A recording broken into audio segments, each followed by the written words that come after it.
తిరుపతిలో పొట్టి శ్రీరాములు జయంతి వేడుకను ఘనంగా నిర్వహించారు. ఇక అమరావతిలో జరిగిన విగ్రహావిష్కరణ కార్యక్రమాన్ని జిల్లా కేంద్రంలో వర్చువల్ గా వీక్షించారు. కలెక్టరేట్ లో పొట్టి శ్రీరాములు చిత్రపటానికి కలెక్టర్ వెంకటేశ్వర్ పూలమాలలు వేసి నివాళులర్పించారు. ఆంధ్ర రాష్ట్రం కోసం పొట్టి శ్రీరాములు చేసిన త్యాగాన్ని మర్చిపోలేమన్నారు. ఇక ఈ కార్యక్రమంలో ఎమ్మెల్యే ఆర్ఎన్ శ్రీనివాసులతో పాటు పలువురు అధికారులు, ప్రజాప్రతినిధులు పాల్గొన్నారు.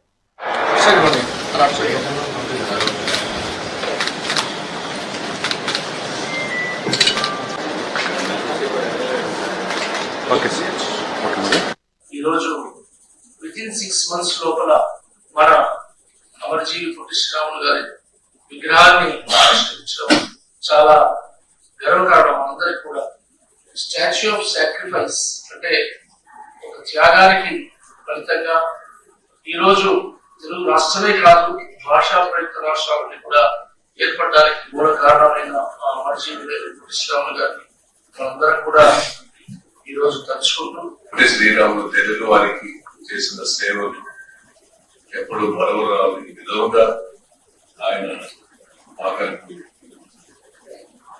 58 రోజులు నిరాహార దీక్ష చేసి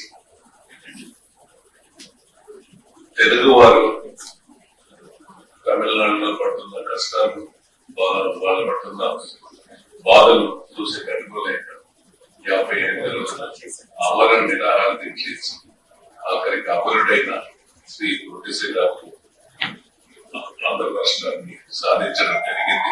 ఆయన స్ఫూర్తితోనే ఈ రోజు తెలుగు జాతి అందరూ కూడా మనం గర్వంగా తమిళ రాష్ట్రాల నుంచి తెలుగు రాష్ట్రం సాధించుకుని మనం ఇక్కడ రావడం చాలా ఆనందంగా ఉందని తెలియజేస్తున్నాం.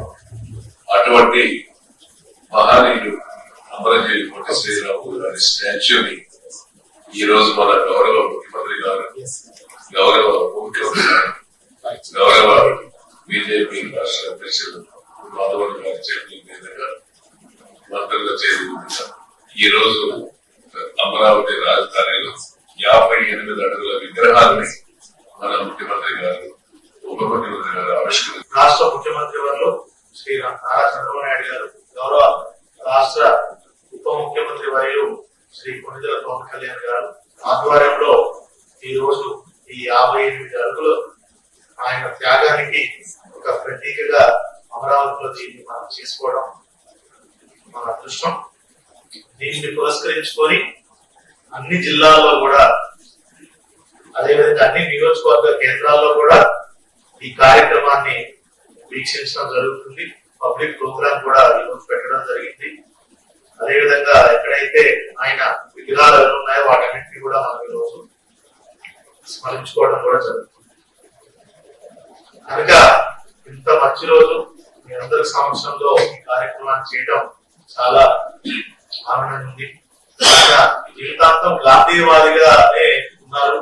ఎన్నో గౌరవ మన మహాత్మా గాంధీ గారు మొదలైనటువంటి ఉప్పు సత్యాగ్రహం కానీ, క్విట్ ఇండియా మూవ్మెంట్ కానీ వాటిల్లో చురుగ్గా పాల్గొని మహాత్మా గాంధీ గారి ఆశీస్సులు కూడా పొందుతున్నారు.